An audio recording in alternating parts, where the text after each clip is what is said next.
Yo, what is going on YouTube? It is me, your boy Flash Jones, again with another video. And today, what I got for you guys is a layout update. Alright man, with that being said, let's jump right on into it. So as you can see here in the opening shot, let me step back so you can see it a little better. One major difference from the last layout update is the fact that I have the second level in. I would say 90% of it is in. As you can see back there towards the window, there's a 6-foot section that is out, which is this piece here. And I just have yet to put it in and get it the way I want it. And plus I'll be doing some work. If you can kind of see in the video back there towards the window, I'll be doing a whole lot of work today. It was pretty much all of today was just working on the climb. But yeah, let me kind of duck under. I'll tell you more about it, but let me duck under here and we'll get more into the video. Hold on. Alright, so I ducked under the one of the areas of my layout, and I'll do like a little 360 so you can kind of see the entire room. It's pretty messy right now, as a lot of layouts are in the beginning phases, getting stuff done and whatnot, testing things out and whatnot.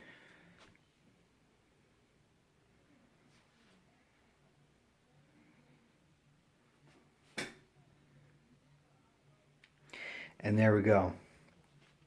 Where do I want to start at? Hold on. Alright, so yeah, like I was saying, the second level is in about 90%. And just to show you guys what I use, I have a few left over. It is these L brackets, oh no, I'm sorry, L braces, or wall shelf braces, however you want to call it. These ones that I got were only about $1.50 a pop. Those are the cheapest ones that you can get. They have some more. I mean, I got mine from the Home Depot. They have some more that you can get. Some that have. See if I have an extra stick around here. They have an extra brace, like the one in your closet. They have an extra brace that kind of goes like that to give you some extra support if you're putting some heavy stuff up there. Sorry about that. It's an extra rod or metal rod that goes through it, so that whatever's hanging on this end has more support hanging or pressing into the wall, and vice versa. But these are the ones that I have. They're, like I said, they're about $1.50 a pop. And I'll let you see how I got them up there.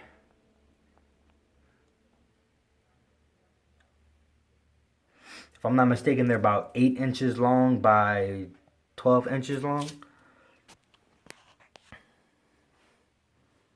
I'll go around the entire layout so you can see it.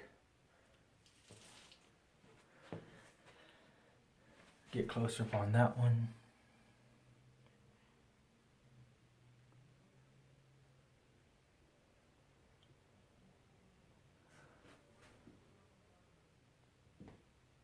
And it's the same thing, just all the way around at every stud.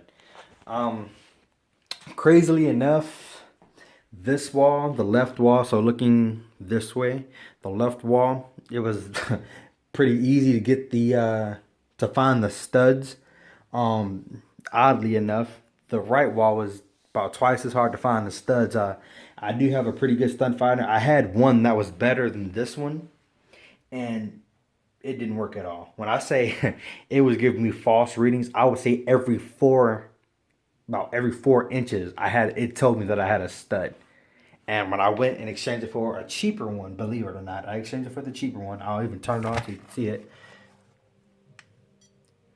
And had I had a stud, behind my finger, well, I'll just move my finger behind it. That's how stud finders work, or the cheap ones and whatnot. I exchanged it for that one there, and I had a lot more luck with it. I found every single stud on this wall, and it took all day, not to find the studs, but it took all day for me to find the studs, hang the wood up there. But to find the studs, it only took me, I would maybe probably say, what, 20 minutes, and to get the braces drilled in, it only took me about 20 minutes. For this wall, for the left wall. For this wall, I don't know. I don't think there was a stud every 16 inches, I think it is.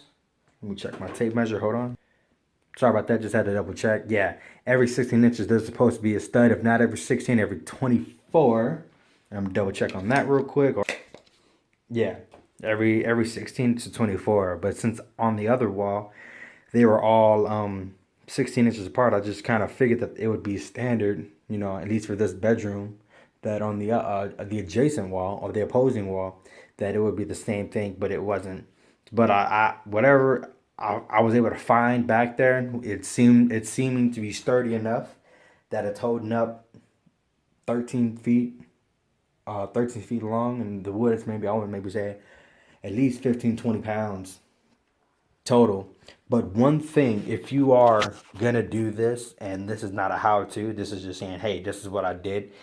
Tell me what you think. If you want to do it, hey, be careful, do your research, go ahead and do it. But if you're gonna do it, I didn't realize that I needed to do this until after I hung it. I don't know if you guys can hear the creaking. You can hear it now.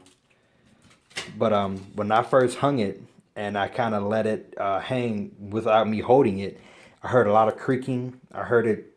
I heard the metal braces kind of, I don't want to say stretching, but I heard it. I heard it creaking and making some noise, and it just did not sit well. Luckily, I had a few of these extra paint sticks that I had, and I just kind of, I only at the time I had the other wall. I had this wall over here. It was just that one that was up at the time. So I just took that one that you see there, which is the same thing that I'm holding in my hand here. I just cut them to the length, and I just kind of stuck it under there, and I mean, it's so much more sturdy. If I mean, I wouldn't be doing that at all if I did not have these paint sticks holding it up in support. It was pretty damn sketchy. To tell you the truth, I mean, pretty much that same night that I finished hanging it, I would sleep. I was like, oh shit, man, I feel like it's just gonna fall off the wall. I feel like I'm gonna have this giant 13-foot hole going across the length of the wall, and I didn't like it. It didn't sit right. It was just super sketchy. So luckily, when I hung the other wood on the wall, I had an extra paint stick, and I just picked up a few more and did the same thing that I did here. And it is night and day. Like, I feel like I could. I mean, all the crap that you see up here, empty boxes, some extra pieces of wood, and my Dremel, my jigsaw, my soldering iron. You know, I mean, it's not like it's crazy heavy stuff, but had you had the opportunity to feel what I felt, you probably wouldn't have put nothing at all up there. The only thing that would have been up there was dust, and that I was still sketchy at the fact that something could have got on it. But yeah, if you're gonna do this, I highly recommend you go get some paint sticks and cut them to length, and have it as your support. I'm gonna put another one in here somewhere. I know I had where's my ruler stick? There it is. I'm gonna definitely, just like I have one there, I'm gonna have another one in this area to give some support right in there. And the same thing with this wall. I'm gonna have another one, probably right in here to give some support. I only have two in that area for now, is because I had to remove a couple braces. As you can kind of see the big gap in the middle, I had to remove a couple braces in order to accommodate for the climb. And we'll talk more about that later on in this video. So, like I said, the cost for the braces were about $1.50 a pop. As far as the wood goes, it's the same thickness of wood that I used for what is it? My bench work for the bottom section. It's a 1/2 inch thick, or is it 3/4? 1/2 inch, 1/2 inch thick plywood. They call it cat, which I believe is sanded on one side and unsanded on the other side. I mean, it didn't really make a difference because actually I got foam over the top of it and I primed it. So obviously the sanded side would have been better for the priming, but it didn't really matter. The priming was an afterthought for the most part. Anyways, I was like, oh, I probably should prime, considering I'm not doing regular bench work, traditional. But still, it didn't really matter. But the cost of that was about $21, $22 or so for a 4x8 sheet, 4x8 sheet foot, or wait, 4x8 foot sheet of plywood. There we go. And $22, that's not bad. I mean, that's 22 per 4x8 sheet, and I think what was it? The two 8 foot sections, that was one, and the two 6 foots, that was one section too, or a separate sheet, I should say. So I only had to get two sheets of plywood, so that was only $44 plus the tax, $45, and they cut it for free. So it's only $45 to get the bench work, and I had about, I want to say maybe 25 braces, so 25 times $1.50, right around $40 or so, which is, I mean, it sounds high, but it's really not compared to the other ones that they had, which were $3 and $4 per brace, which would have been 3 times 25, which is 75. So $40 was looking much better than the 75 to me. So I stuck it with this, and like I said, if you go this route, just get this paint sticks and use them as support braces. I mean, the braces that are hanging off the wall, they're perfectly fine.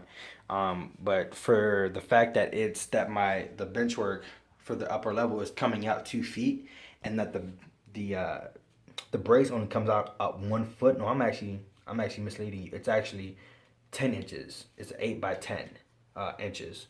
It's 8 foot vertical. If you can kind of see that one or some of those down there, and it's 10 inches coming out. So the fact that the bench work is 2 feet wide and 8 feet long, um, and the brace is only coming out 10 inches, it needed some support getting closer to the edge. It needed some extra support because it was starting. Like I said, it was super sketchy, but I'm just being redundant now. But if you're gonna do what I'm doing, I would highly highly suggest either you get better braces if you want to spend more of that coin, or just get some paint sticks that are free, cut them and use them as support braces. I mean, as you can see, it's not, I don't have it finished the way I want it to be, but that my wire is going to be hidden behind it, and I might have like a light pole or something there to kind of give it some depth and some add some stuff to it. I mean, this is a model railroad. This is not the realistic railroad, And while I'm on the topic, if any of you guys are starting a layout or in the middle of building a layout, don't feel the pressure that you have to impress anybody. I mean, this is a hobby that I wouldn't say a lot of people are in, but it seems like a lot of people are in it. And if this is your layout, you're the one putting your money into it. Yeah, you can take suggestions, you can take what a lot of people say and take it as advice, but don't feel like you have to do what people are saying, because a lot of people out there are jealous of what other people have. I've seen it on comments, on videos, I mean, some really nice guys are just these other people saying, man, you need to do this. You definitely do that, man. What you're doing is so unrealistic. It looks horrible. And I'm like, dude, I mean, why do you feel such, why are you so passionate in your way that you feel when it's not even your layout? You're not spending your money. You need to relax. Okay. So I just want to, I mean, I'm sorry I had to go on a slight rant there, but I mean, if this is your layout, do what you want to do. Like, I wanted to do a double decker layout. I wanted to do whatever I wanted to do. If I had to make some modifications on the way, as I'll go into, then oh well, we got to make modifications to accommodate trains and to be able to make it run smooth. But you don't have to do anything just because someone says that you have to do it. This is a model railroad. This is not something that's the FRA is going to come in and say, oh, nope, you can't do that. That's not right. No. Okay? Not at all. So at the end of the day, just have fun. It's a model railroad. It's all about running trains, having fun. And if doing it with family, like I think it's NS Model 24, him and his dad have built an amazing layout in their basement. And I see amazing, that's an understatement to compare to what their layout is. But it's all about having fun and running trains. And if you're doing, like I said, if you're doing with family, it's all about spending time together. So, but we're gonna continue because this video is already getting a little long. Covered that. And okay, now we're gonna talk about the wiring or the gauge wire that I use. When I initially started to lay wire, before I got any of the stuff done on the top, I was laying some 16 gauge wire that I got from AutoZone, and at first it seemed like it was a smart idea. I mean, not that reds look different, but obviously that's more of a pink, that's more of a red. I liked it, and it was about $15 for about 30 feet for a 16 gauge wire. And after I started doing a little bit more research and I went into a few more stores and just checked out prices, realized that that wasn't too smart. Whereas in not this one, but Home Depot had a 100-foot spool of 16 gauge wire for 15 bucks as well. So what I'm getting at is kind of do a little bit of research, or at least gonna call some stores around. You know, big box retail, real big box retailers, and see what they have, because I found that out the hard way. I mean, luckily I was able to exchange or return what I did not use. I had a couple extra spools that I did not use. I was able to return those, but then again, continuing on that, I later then saw that the Home Depot had what is it, a 500-foot spool for 30 bucks. And you're probably thinking, good lord, 500 feet? Who's gonna use 500 feet of wire? And I don't know, for at least for what I'm doing and what most people are doing, 500 feet might be a stretch to get to. But at $30 at 100 feet, just the bottom level alone is 30 feet with the wire going all the way around. When I bought that one, that 30 foot, I ran out at the very end of the layout back here. Started over here, right at like pretty much right at the corner there, and it ended right there, 30 feet. So to do the bottom level and the top level, that was 60 feet. Not much extra playroom, not much room for error. So in the end, I was like, okay. I did a little bit more research and I found out that 14 gauge wire was better to resist the voltage drop for long runs. Not to say that I have more than 25 feet, but 14 to carry the amount of power that I want to carry and it be efficient. 14 gauge wire is a little bit better to go with. It's a heavy wire, it's a little thicker, and this is solid. I have 14 gauge solid wire. That's what I'm using.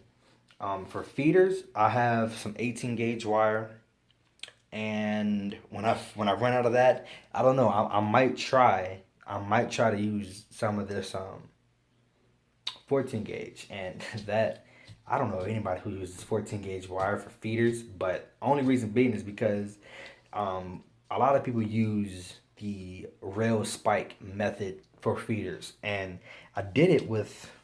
I think I did it with one. I don't know where I put it, but I did that method with one of these 14 gauge wires, and the way that it sat down, because it's so thick, I mean, it's not going to really, while you're trying to solder or anything, it's not moving at all.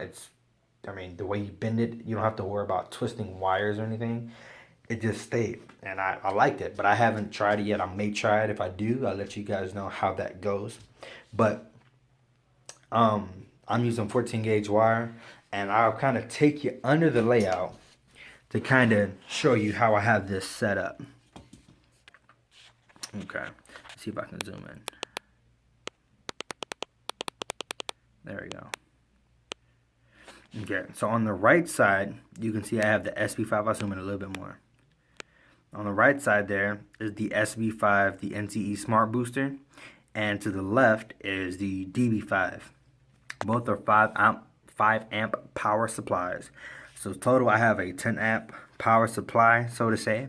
But once again, like I said in my unboxing of these products, is that you cannot connect them together in the sense that you will have 10 amps of power running your layout. You cannot do that.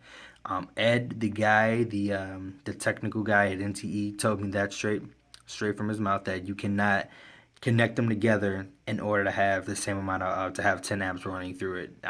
It's called backfeeding or something like that, but you can do some real damage to either one of these machines. And considering the Smart Booster was 180 and the DB5 was 140,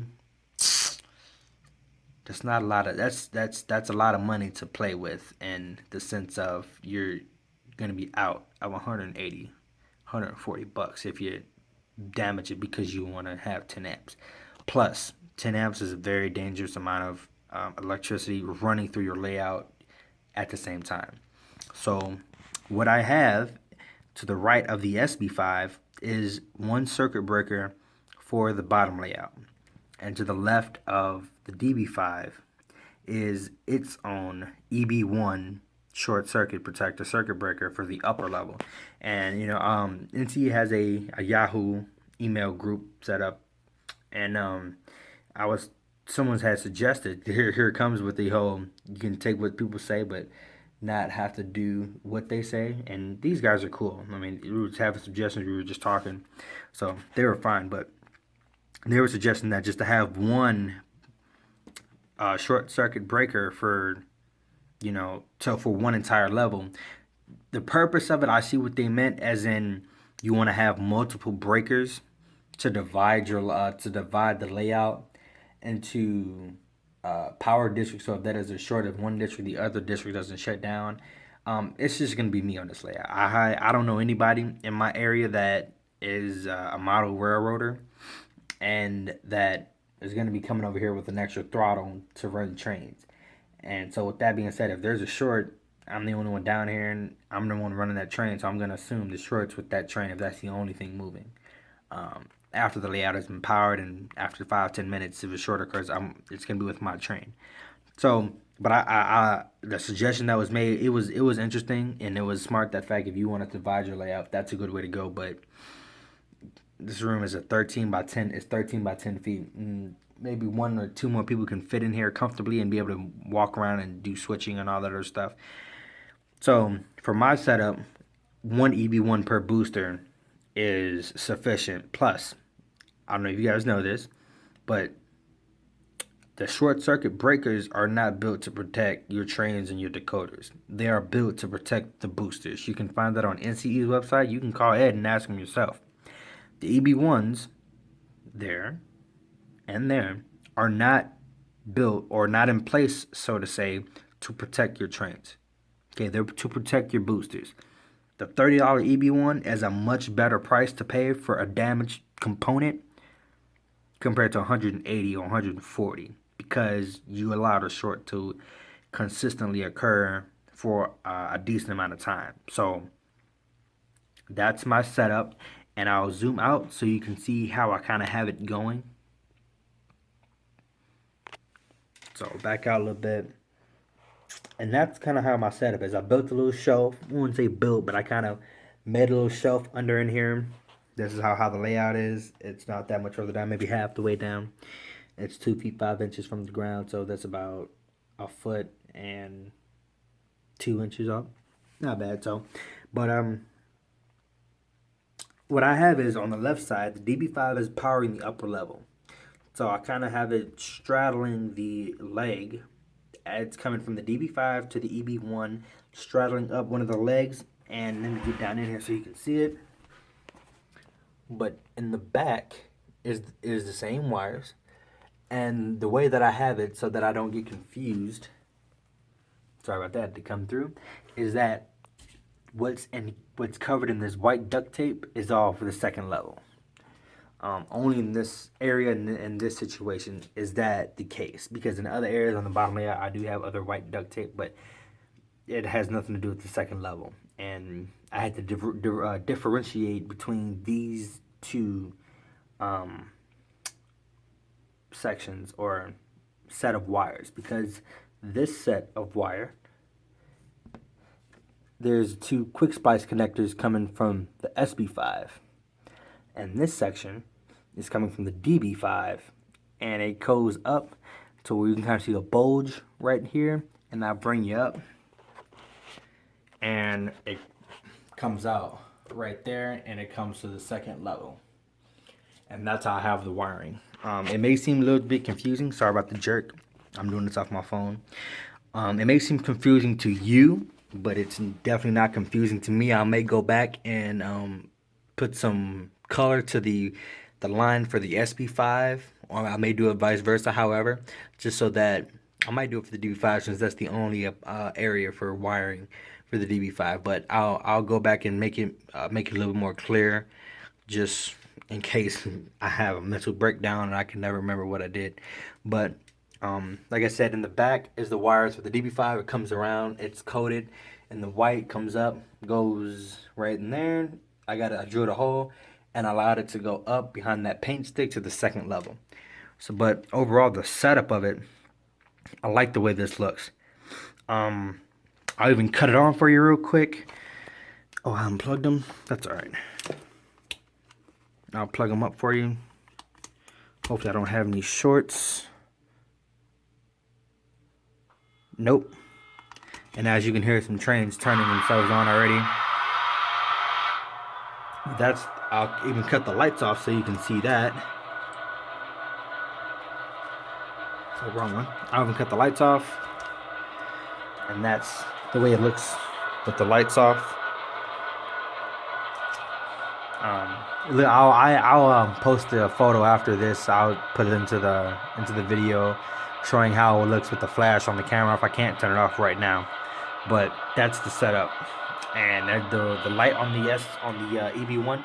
That's the light if there was a short. I am not gonna short it out. I know that it works. Scariest 2 seconds of my life. Don't like that. And there's one for the EV1. I mean for the DB5 and the upper level. I tested that one and it works just as well too. If you want any more information on how I set this up, I think it's pretty self-explanatory. But I mean, hey, if you need more information, I'll be happy to provide how I do mine. Not a how-to, but how I do mine. And you know what? Just for the fun of it, we got a train here. I actually got it set up as a contest, so you see two moving at the same time. I got the BNSF 9335 to SC70 ACE and the UP 1988, it's a heritage unit, SC70 ACE as well.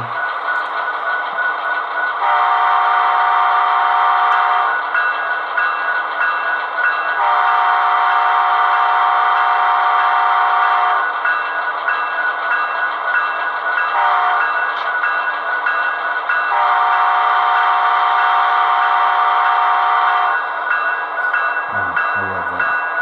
Now we're gonna go back into the diesel house, and we'll take a closer look at the diesel house and how I got all that going on at a later time.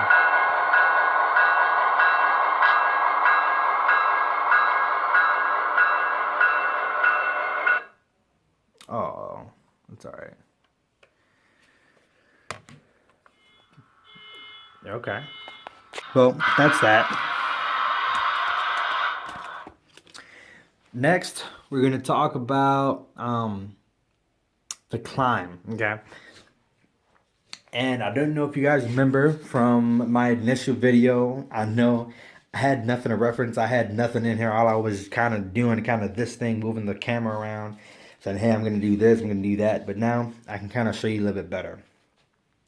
So initially, I'll start on this side. Initially, what I wanted to do is how you see the climb going up there. I wanted one on each wall. I wanted one there, and I wanted one going up here. I even cut it out on the wood, just in anticipation. But it turns out that just the way that I had to do this one was hard enough to do how I had it. And the reason it was hard is if you have grades on your layout, if you've seen somebody with grades, or you've looked at videos or people who have grades on their layout, this doing a grade is tricky in the sense that if the grade is too steep, your trains won't be able to make it up. Number one, if it's not a smooth enough grade, like as you see it here, starting to lift up just a little bit, if this section of track is not smooth right in here, your trains can uncouple. I had that issue. I'll tell you what I did. I should have did it before and after, but I did spending all my work in here getting this done right. But the way I had it initially was, this was all flat. I'll step back a little bit. This was all flat. From here to about here was all flat. And then it started to make its climb from here on up to the second level. Okay, just to give you an idea, and I have one of the guys in the comments on my last video. I told him that he would be interested in knowing this. I wish I would have taken some pictures and showed you, but the grade, the percent of the grade on the climb before I had to modify it was about a 13% grade. Okay. Now that I'm thinking about that, that is ridiculous because I've never heard of a train being able to make it up a 5% grade for a long amount of time. So, but hey, I mean, it's not a railroading again, like I was saying. But the reason I had to scrap that idea is because the way that the climb started to climb in this area when it was flat is that trains were kind of getting stuck right in here, and once they kind of got past that, they were getting stuck as the track starting to straighten out. And the main issue with that was the fact that, I mean, it went from flat to 2-3% in a couple inches, and the locomotives aren't built for that. Certain cars like this car here, this is one of my little testers. Um, it has a lot more space. The wheels are a little bit bigger than, so to say, the auto racks, which are my little testers that I've been using for the most part. The wheels are bigger. There's more space under it, so if it needs to make if there's a drastic dip or a drastic incline in the track, it can probably handle it a little bit better. And the fact that it's smaller, the length of it is shorter, it can handle shorter, tighter curves much better than the auto racks and even locomotives. So I had to scrap the whole idea of having two climbs on each wall, and I had to scrap the idea of having the ability to cross over right in here. I had to scrap that entire thing, and I didn't want to do that. I really didn't want to. I wanted to have a whole climb on both walls so I could run trains in any direction and be able to get them up and down from the second level. But that's all right. I mean, I've seen it. I've been out there where trains have to go in a certain way to get up, up to a certain area. If they're going south, but they got to go north, they got to go south. They got to, have DP on the other, and they got to walk to the end of the train and take the train, so to say, in reverse. But it's not. If you can kind of follow me on that one. But I've been in a few situations where that's had to happen. But I mean, it doesn't bother me anymore. It got to me at first because that's what I really wanted, but it would have been a nightmare, and I would have had uncouplings. I would have had derailments. I would have had trains stopping in the middle of the curve, and it just that I mean that happening in the testing phases is not something that I was willing to allow to happen well into the operational phases. So I had to nip that in the bud, and so the way it's gonna start off is gonna start off back down in there. This is the Woodland Scenics 4% incline set. That's actually there's the box. There's the box now. Let you read that.